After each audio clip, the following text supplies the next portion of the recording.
रमजान का महीना चल रहा था। सभी लोग खुशी खुशी रमजान मना रहे थे। तभी सावेज अपनी अम्मी से पूछता है, अम्मी अम्मी, मेरे अब्बू तो अब इस दुनिया में नहीं रहे। इस ईद पर मैं क्या खर्च करूँगा? क्या आप मेरे लिए नए नए कपड़े लेकर आएंगी?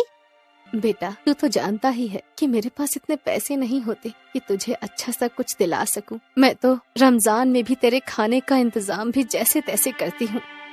अम्मी, तो अब कैसे होगा? मेरे सारे दोस्त तो ईद पर तरह तरह के पकवान खाते हैं और खूब सारे खिलौने भी लेते हैं और बहुत मजे करते हैं।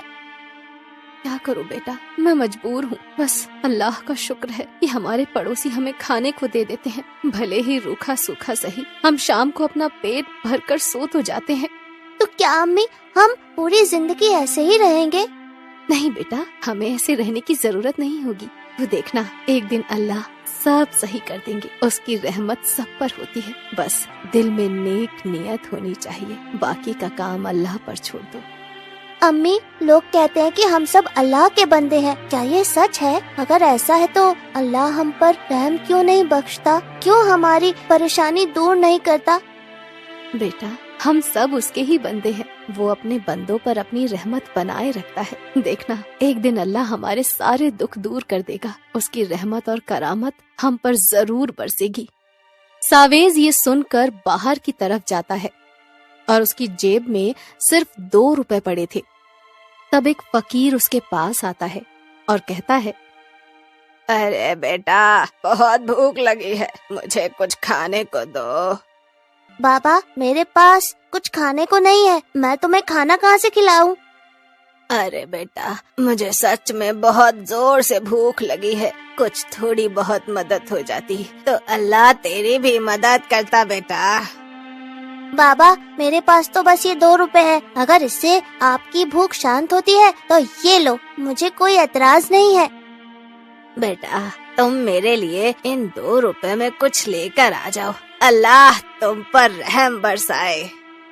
रुको, मैं आपके लिए कुछ लेकर आता हूँ। फिर सावेज वहाँ से चला जाता है और पास की दुकान में 2 रुपए ले जाकर कहता है, भाईजान, मुझे 2 रुपए में कुछ भी खाने को दे दो। भाई, तुझे 2 रुपए में क्या खाने के लिए दूं? इससे तो कुछ भी नहीं आएगा। आजकल महंगाई इतनी बढ़ गई है, अब 2 रुपए में कुछ भी नहीं आता। अरे, जो भी थोड़ा बहुत आएगा तुम वही दे दो मुझे। अब पर भाई, 2 रुपए में तो कुछ भी नहीं आएगा। एक काम करो, तुम 2 रुपए का बिस्कुट ही दे दो। फिर दुकान वाला उसे खाने के लिए बिस्कुट दे देता है। सावेज उसे लेकर फकीर के पास जाता है। लो बाबा, तुम ये खा लो। मेरे पास बस इतने ही पैसे थे तो बस ये बिस्कुट ही मिल पाया। अरे बेटा, मेरे लिए बहुत है ये, क्योंकि तेरी नियत और दिल बहुत ज्यादा बड़ा है बेटा। भले ही ये खाना कम हो, लेकिन मेरे लिए बहुत है बेटा। अल्लाह तुझे खुश रखे। फकीर बिस्कुट खा लेता है। फिर सावेज जाने लगता है। तभी फकीर उससे कहता है, रुक बेटा, ईद आने वाली है तो तू मुझसे अपनी ईदी लेकर जा बेटा। ऐसे खाली हाथ जाना अच्छा नहीं होता, और ये ईदी तेरे ईद में काम आएगी। फिर फकीर बाबा सावेज को एक ताबीज देते हुए बोलते हैं, बेटा, जब भी तू इस ताबीज से अपनी इच्छा बताएगा तो ये ताबीज तेरी सारी इच्छा पूरी कर देगी। आपका बहुत बहुत शुक्रिया बाबा, पर मैंने ये सब ईदी के लिए नहीं किया, बल्कि मेरी अम्मी कहती है कि हम अल्लाह के बनाए बंदे हैं तो हमें दूसरों की मदद करनी चाहिए। बेटा, तुम्हारी अम्मी बिल्कुल सही बोलती है। लो, ये ताबीज ले जाओ। फिर सावेज ताबीज लेकर घर आ जाता है और अपनी अम्मी से बोलता है, अम्मी देखो, फकीर बाबा ने मुझे ईदी दी है और उन्होंने मुझे बोला है कि इस ताबीज से मैं जो भी मांगूंगा ये वो मुझे दे देगी। अच्छा बेटा, पर ये जादू टोना कुछ नहीं होता है। हमें चीज सिर्फ अल्लाह दे सकता है, कोई ताबीज नहीं। अम्मी, पर बाबा ने मुझे बोला था कि ये ताबीज मेरी सारी इच्छा पूरी करेगी, तो प्लीज अम्मी, मुझे एक बार इस ताबीज का इस्तेमाल करने दीजिए ना। ठीक है बेटा, कर जो तुझे करना है। फिर सावेज अपने ताबीज से कहता है, जादुई ताबीज, आज मुझे मेरी अम्मी के लिए अच्छा अच्छा खाना दे दो। मेरी अम्मी रोजे से हैं, तो मैं चाहता हूँ कि वो अपना रोजा अच्छे अच्छे पकवान से खोले। इतना बोलकर सावेज चुप हो जाता है। कि तभी उन्हें कुछ औरतों की आवाज आती है। चलो चलो चलो री बहन, जल्दी चलो, शेख खाना बांट रहा है और सबको बुला भी रहा है।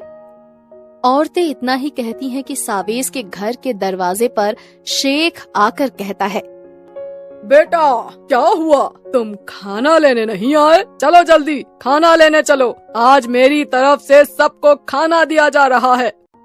नहीं शेख साहब, मैं ये खाना लेकर नहीं जाऊंगा। मेरी अम्मी रोजे से है, तो मैं चाहता हूँ कि वो अपना रोजा इसी घर के खाने से खोले। इतना कहकर सावेज अपने घर के अंदर चला जाता है। तभी उसकी ताबीज चमकने लगती है और वहाँ अच्छा अच्छा खाना प्रकट होने लगता है।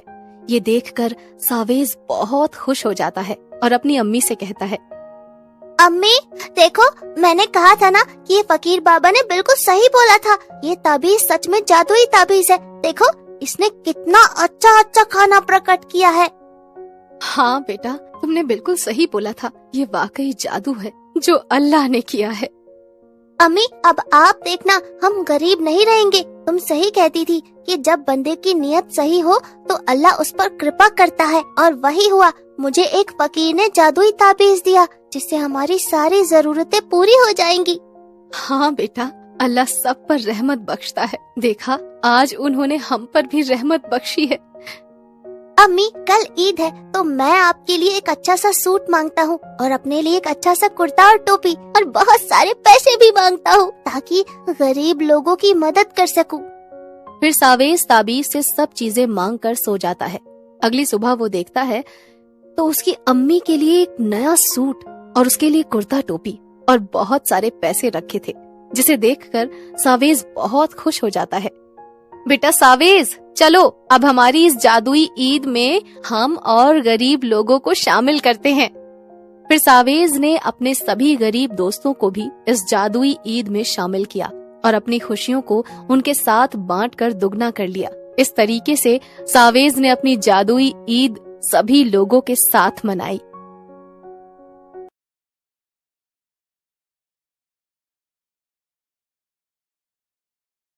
कुछ साल पुरानी बात है। जौनपुर नामक एक गांव था। गांव के सारे लोग किसान थे। गांव में सबके पास गाय और भैंस हुआ करती थी। तभी गांव में अचानक गोबर चोरी होने लगा, जिससे गांव वाले काफी परेशान रहने लगे। ये सब देखकर तभी गांव के कुछ लोग आपस में बातें करने लगते हैं। भाई, गाय और भैंस का गोबर अचानक ना जाने कैसे चोरी हो जाता है। आखिर कौन है इन सब गोबर चोरियों के पीछे? हाँ भाई, सच में ना जाने ये सब कैसे हो रहा है। अगर ऐसा ही चलता रहा तो हमें ना जलाने के लिए ईंधन मिलेगा और न खेत में डालने के लिए खाद। हमें कुछ तो करना ही पड़ेगा।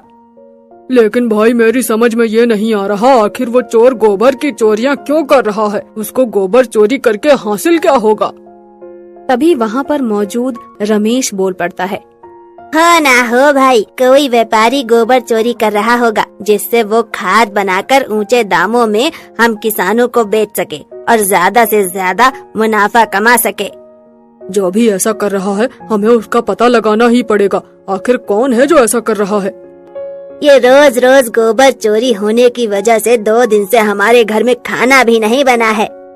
हाँ यार, अगर गोबर नहीं रहेगा तो हम लोग ईंधन के रूप में क्या उपयोग करेंगे? हमारे बच्चे तो भूखे तड़पते रहेंगे। वैसे तो सरकार ने सबको गैस सिलेंडर दिए हैं, पर हम गांव वालों को कहाँ उस गैस सिलेंडर का खाना अच्छा लगता है। हाँ भाई, जब तक चूल्हे की रोटी ना मिले मेरा तो पेट ही नहीं भरता। अब गोबर चोरी होने से मैं तो अक्सर भूखा ही रह जाता हूँ। तभी वहाँ पर कमला ताई पहुँच जाती है और बोलने लगती है। भाइयों, मेरी मानो तो तुम लोग भी एक काम कर लो, मैं भी वही करूँगी। हाँ कमला ताई, हमारी समझ में कुछ नहीं आया, अब कहना क्या चाहती हो?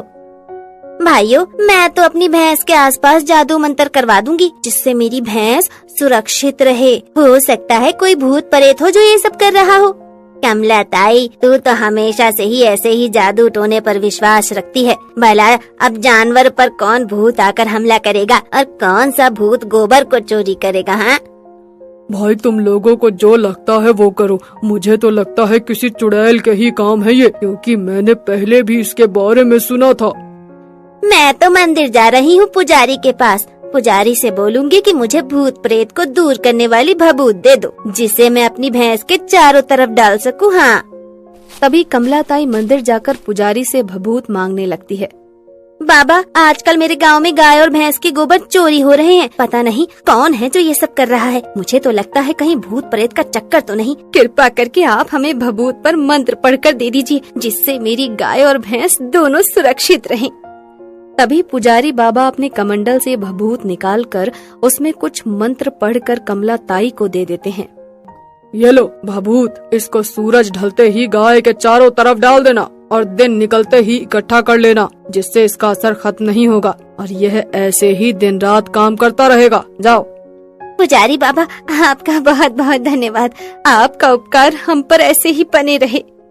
कमलाताई भभूत लेकर घर वापस आ जाती है और अपने गाय और भैंस के चारों ओर फैला देती है। अगले दिन फिर कुछ काम वाले आपस में बातें करने लगे। आज फिर हमारी गाय भैंसों के गोबर चोरी हो गए। अरे ये सब कौन कर रहा है? हम तो बहुत ही तंग आ चुके हैं गोबर चोरी के कारण। अशोक, तुम्हें पता है आज तो हद ही हो गई। अपने प्रधान जी है ना, उनकी गैया मर गई। बेचारे अपनी गैया के दुख में बैठे हैं। क्या बात कर रहे हो रमेश भाई? प्रधान जी की गैया कैसे मर गई? उनकी गाय तो काफी स्वस्थ थी। तनिक हमका बताओ, आखिर ये सब क्या हुआ था? प्रधान जी बता रहे थे कि उनकी गैया के गोबर भी चोरी हो रहे थे। फिर अचानक गाय की तबीयत खराब हो गई। तो क्या प्रधान जी किसी डॉक्टर के पास गाय को नहीं लेकर गए थे और गाय को डॉक्टर ने नहीं देखा क्या? भाई, प्रधान जी अपनी गाय को बगल के डॉक्टर अवध किशोर के यहाँ ले गए थे और उसका इलाज करवाया, लेकिन इलाज से कोई फायदा नहीं हुआ और उनकी गाय मर गई। तभी कमलाताई जाकर देखती हैं और चौंक जाती हैं। उनकी गाय और भैंस का गोबर कहीं भी नहीं गया, बल्कि गोबर वहीं पर इकट्ठा होकर रखा हुआ था। तभी कमलाताई सब लोगों को बताती हैं। तुम लोग मेरी बातों पर विश्वास नहीं कर रहे थे। देखो, अब पूरे गांव में गोबर चोरी हुआ, सिर्फ मेरे घर को छोड़कर। हाँ, क्यों कमलाताई, आपने ऐसा क्या कर लिया जिससे आपके घर में गोबर चोरी ही नहीं हुआ? मैंने कल ही पुजारी से भभूत लेकर अपने घर में डाल दी थी। हाँ, जिस कारण से आज मेरे घर का गोबर चोरी नहीं हुआ। अब तो तुम लोगों को भी विश्वास हो गया होगा ये सब देखकर कि मेरे गाय भैंस का गोबर वहीं पर सुरक्षित रखा हुआ है। मैंने कहा था ना, ये किसी भूत प्रेत का काम है। ये भभूत डालने से इसमें भूत प्रवेश नहीं कर पाया। हाँ। ये सुनकर गांव वाले कमलाताई से कहते हैं कि वह सही कह रही है और हम लोगों को कमलाताई की बात मान लेनी चाहिए।